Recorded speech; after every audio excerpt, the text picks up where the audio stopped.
Hello?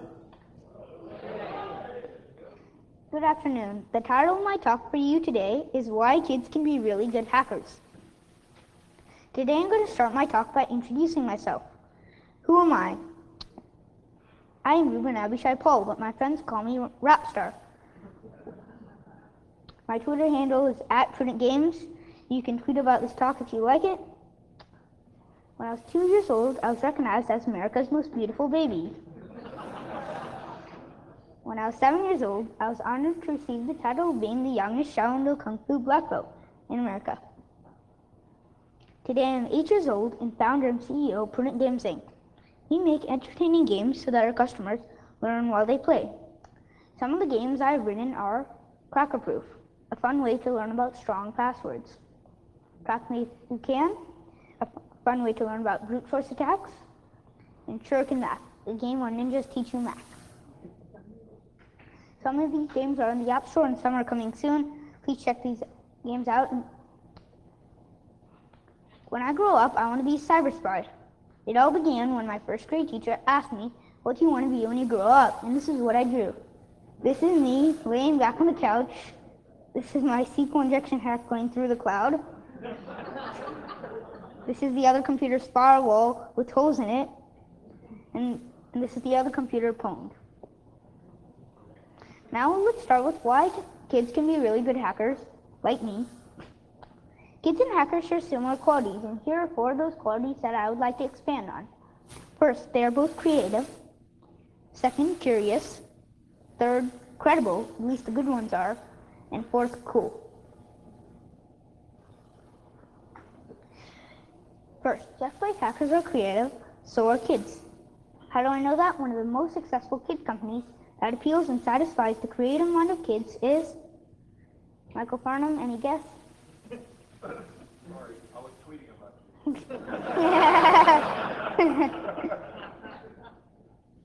Ask the question again.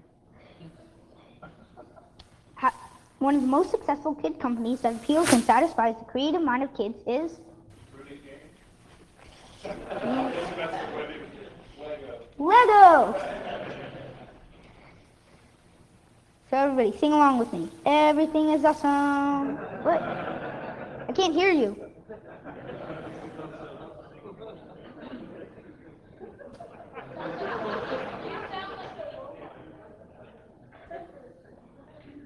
Everything is awesome. Everything is cool when you're part of the team. HouSecCon is awesome. HouSecCon is cool when you're part of the team. Hey, I thought I was a bad singer. Now hearing you all sing, that gives me a little bit of hope. This picture is from my dad's book, and it shows how an adult would explain about hashing. Is this creative? In fact, I think it is. Boring. This is how a kid would explain hashing. First, there's the strawberries, which is the input. It is passed through a blender, which is the algorithm. After it is blended, it becomes a smoothie, which is the hash. But from the smoothie, you can never get the original strawberries back. Now, if you want your smoothie to be a little bit unique, just add a little salt to it. Cooking tip, don't do this in real life. Now, this is very creative and fun. Second, just like hackers are curious, kids are too. Hackers like to find out new stuff, and kids like to too. Here's a picture of Curious George saying, whose title could be, "Show me the monkey." And here's a picture of a hacker whose title could be, "Show me the money." The word credible means trustworthy. Kids are very credible, meaning that they could be very good at social engineering. In fact, I think that kids are the best social engineers. Kids are the best social engineers.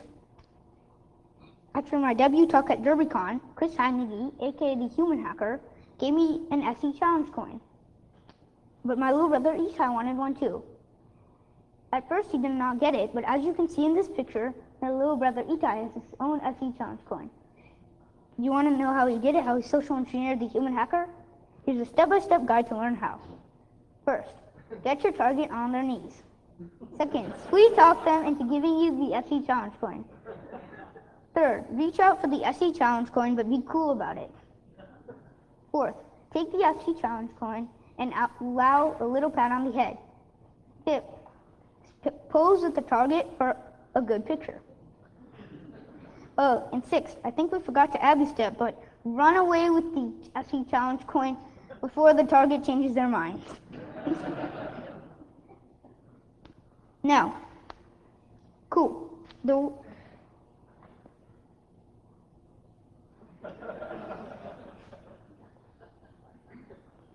One of the primary motivators for hackers is ego.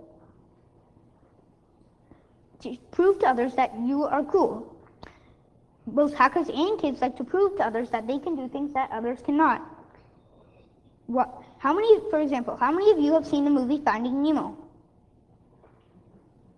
Why did Nemo get in trouble in the first place? Because he wanted to prove that he was cool and he went to go touch the butt. Ego plus exploitation equals ego exploitation, a word that me and my dad made up, which is cool if you use it for the right reasons. Now let me show you how a kid can be a good hacker. I already explained to you that a kid can be creative using the smoothie hash example, so I'll show you the curious quality using Nmap, the credible quality using social engineering toolkit, and the cool quality using beef.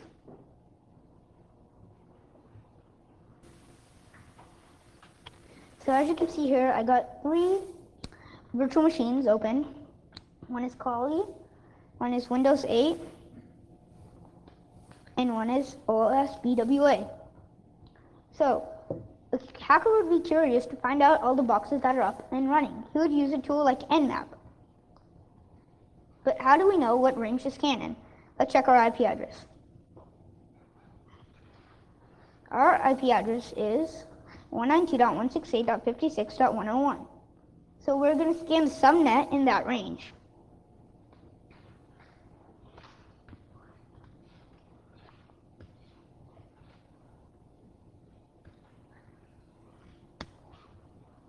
So it starts on Nmap and it's starting to scan.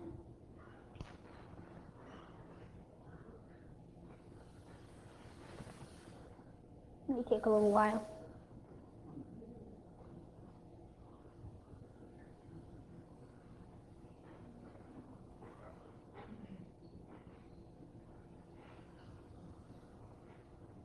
Should come up with 3, yeah, here. Okay, so it came up with 3 boxes. This one, and this one. Our most interesting one is the OSBWA.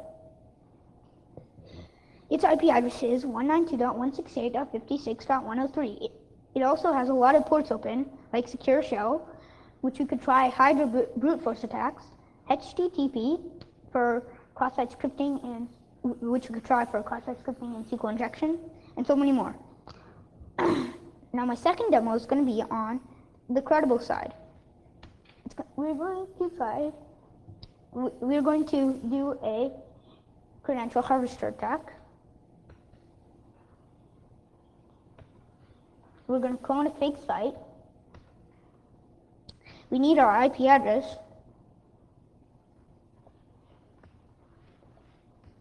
So that the user machine will connect back to the attacker machine. Our URL that we're going to clone today is going to be facebook.com.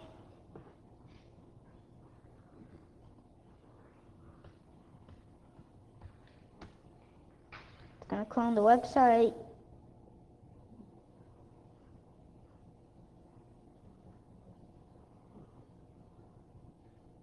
So it says, do you want to start this process? Yes, we want to start this process.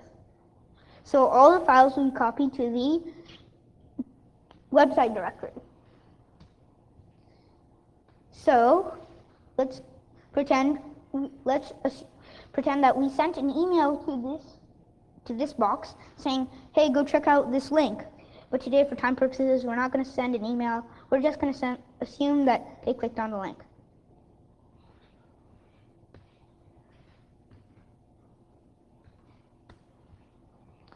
So then a screen like Facebook pops up, but it really is just a fake website.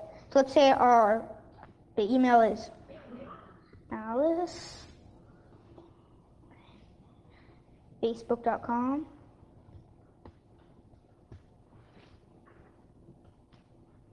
Our password is, you'll see in a second.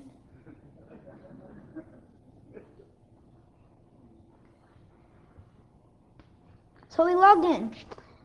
So it actually redirects you to the real Facebook site. But really what happened on the attacker machine is it comes back into the website directory. So let's see what's in the website directory.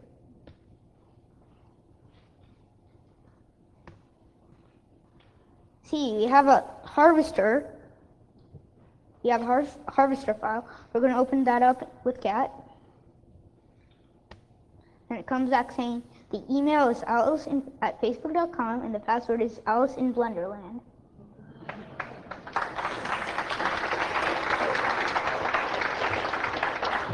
Now my next demo I'm going to do is going to be another social engineering toolkit attack.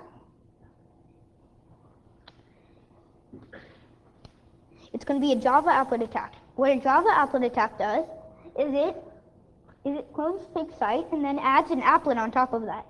So the applet will be, when someone clicks the run button for the applet, a reverse TCP metaprotocol shell, so shell would connect back from the attacker machine to the user machine. So then we can do stuff with that. So we don't need NAT port forwarding because we're not going over the internet. We're just doing it over here. Our IP address is going to be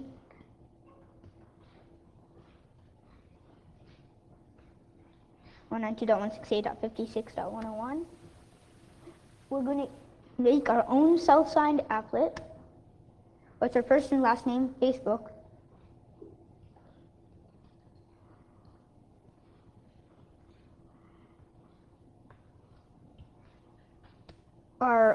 What's the name of your organizational unit? It's going to be IT.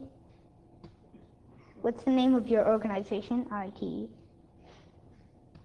What's the name of your city or location? Cambridge. We actually researched this up. The Facebook facility is in Cambridge and it's in Massachusetts. Yes, this is right. Okay. So our URL that we're going to clone is obviously going to be Facebook.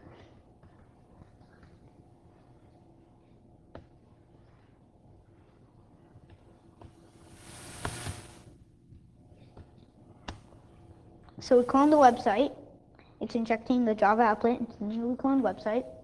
Then it comes back saying we're going to use a reverse TCP metaprotocol shell. We're going to encode it with the Chicago. What a Chicago does is it encodes the payload, so it looks like a regular payload, but it really is the bad thing. So most of the times it'll avoid antivirus detection.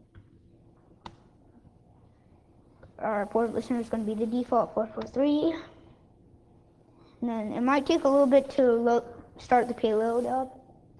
But generally, we will also send an email for this. We will generally send an email to the user machine saying with the link.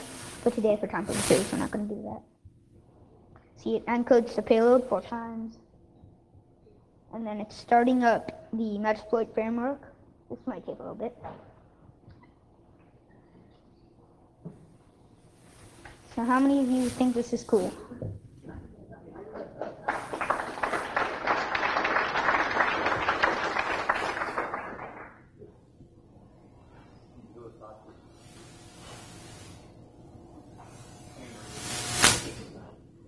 It's starting up.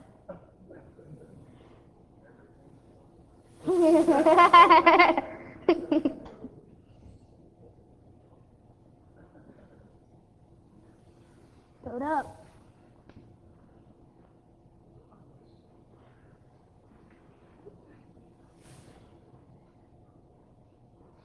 Hey guys, what's your password? Anybody wants to volunteer to give their password? Nobody? Nobody?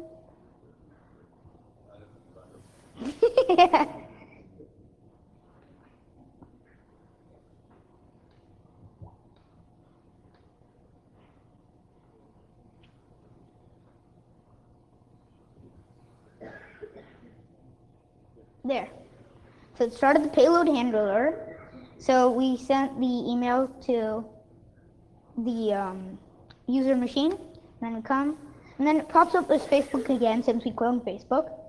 But as you can see, there should be a little pop-up saying security warning. So just to show you, our subject is Facebook, IT, Cambridge, Massachusetts, and US. But what do most people do when they see an applet? Yes, click the run button. Done.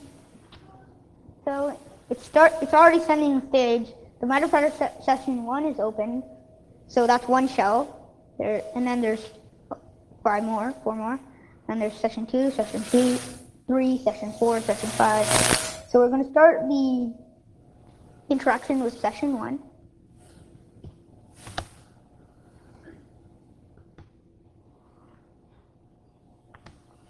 Starting the interaction. So now we're going to type in help. So we can do a key scan, a webcam. We can hash dump it. At this point, it's game over. But I have another demo to do, so I'm going to do that.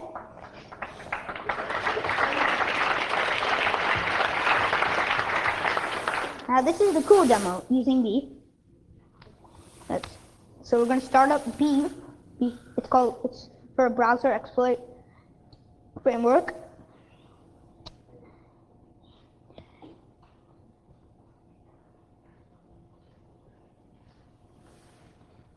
We're going to do cross-site scripting. So it has Beef in it. So now let's start up Beef. Ruby. So now we're starting up Beef on the command line because when you start up Beef on the command line, it gives you a hook link. So when we go try to test if the applet, if the application is vulnerable to cross-site scripting, we should take this along because if it is, then we can put this in, and this will actually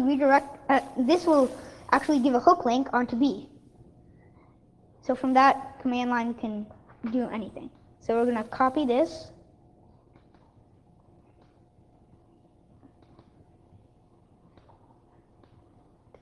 Then we're going to go to a application, and that application, we actually got to start up Beef on the Mozilla. The username is Beef, and the password is B. I'm going to log in, and then it starts up. And then now we're going to go to an application, and that application is called the Damn Vulnerable Web Application. So you go, find the Damn Vulnerable Web Application. The username is admin, password is admin, login, the setup. We're actually going to go to the cross-site scripting. Now let's see if this website is vulnerable to cross-site scripting. So we type on our name, which is Bob. Then we're going to see script. We're going to try to cross-site script it. If it's cross-site scriptable. So then alert. And what we're going to say is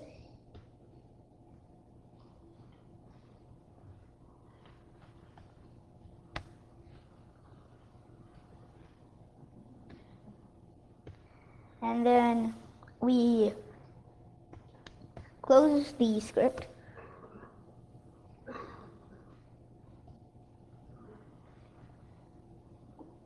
Then we sign the guest book.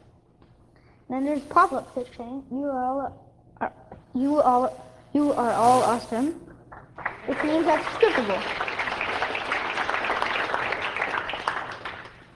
Now we're going to clear the database because we're going to put the hook link in.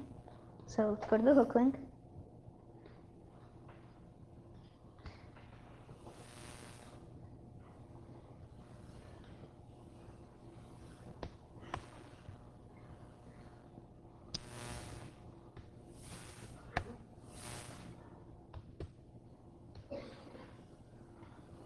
Then we paste that.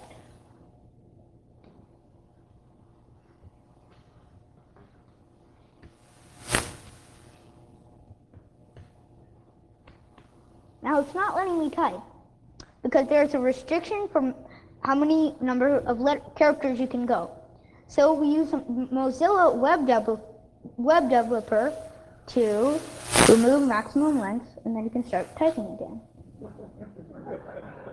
Sneaky, huh? So basically nothing happened, but on the B control panel, on the online browsers,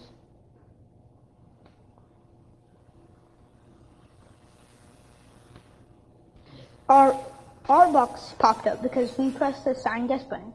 Now let's see what will happen if we go on the user machine to that website. So we really like the damn vulnerable web application. So we go there. So we want to sign the guest book.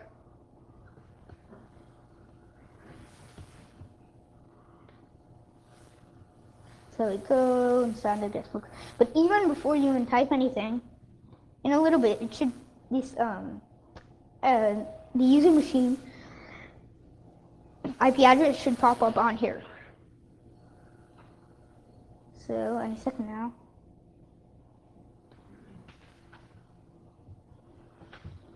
It may take a little bit, but oh, and this box is the OSBWA, so it's running the application on that. And then another box popped up. So just to show you, it becomes a zombie. And then at this point it's game over again because we can control that browser. So even if they close the browser, it's still hooked onto B. So let's say we go back to Internet Explorer because we need that open for this attack. And go to the damn vulnerable web application. 103.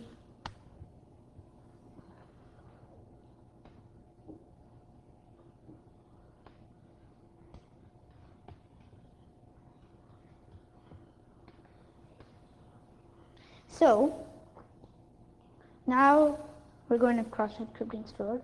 So then we can do a number of attacks. You can go to the browser to check if the MS Microsoft Office is open. We can debug it. We can do a lot of social engineering attacks. But we are going to do a social engineering attack. We're going to make a fake notification bar.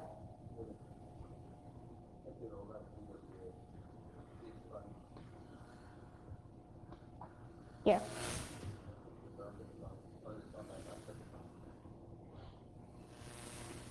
Data.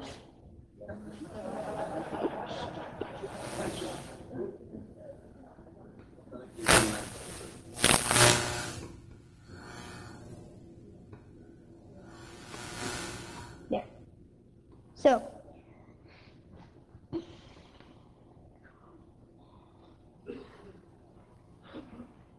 okay. So let's say for your safety, when it's not really safe,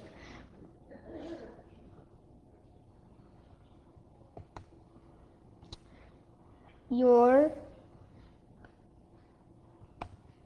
session has timed out. Please log back in. And then before we send that, we're going to do a little thing called a pretty theft. It's going to act like it's Facebook. So then we're going to actually go to the I and then actually, so here.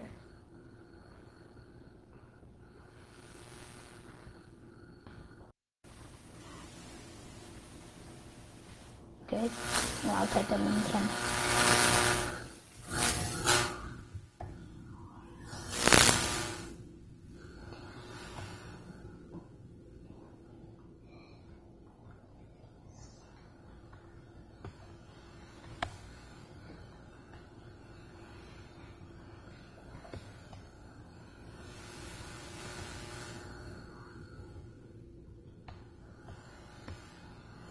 And then let's execute that, and then immediately after that, let's go to pretty theft, and then execute that. And then Up here, they're just typing that we like this website. Then a notification bar should come up.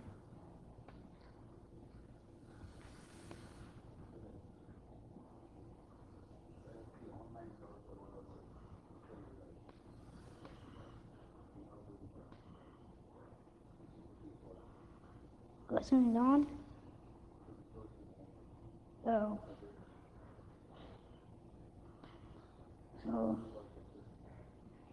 So we're just going to use this default text. Let's pretend that that said your session has timed out. So then we're going to make notification that, execute that, then pretty stuff, execute that. Up here it should come, same. The website wants to run the following, really it should say, since we couldn't do that, for your safety, your session has timed out, please log back in. And then it actually looks like your session has timed out. So most people just log back in because they want to type their stuff.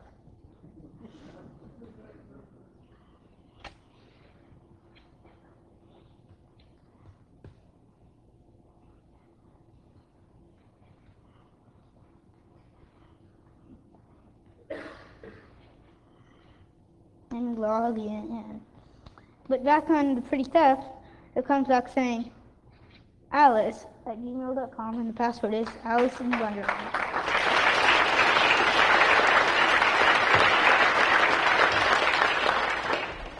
So those are the demos I wanted to show you. And now, go back to Keynote. I want to thank my God Jesus Christ for the gifts he has given me. I want to thank the organizers of this conference, the awesome LEGO team, Michael Farnham, Sam Van Ryder, and David Nessner for trusting me and giving me this opportunity. I want to thank my school, Harmony School of Science, and my family for supporting me in everything I do. And I want to thank you all for coming to hear me speak. You have just heard why kids can be really good hackers, probably for the first time. And the Bible says, train up a child in the way he should go, and when he is old, they will not depart from it. In like manner, train up a child in InfoSec to be white hat hackers, and when they are old, they will know how to defend themselves.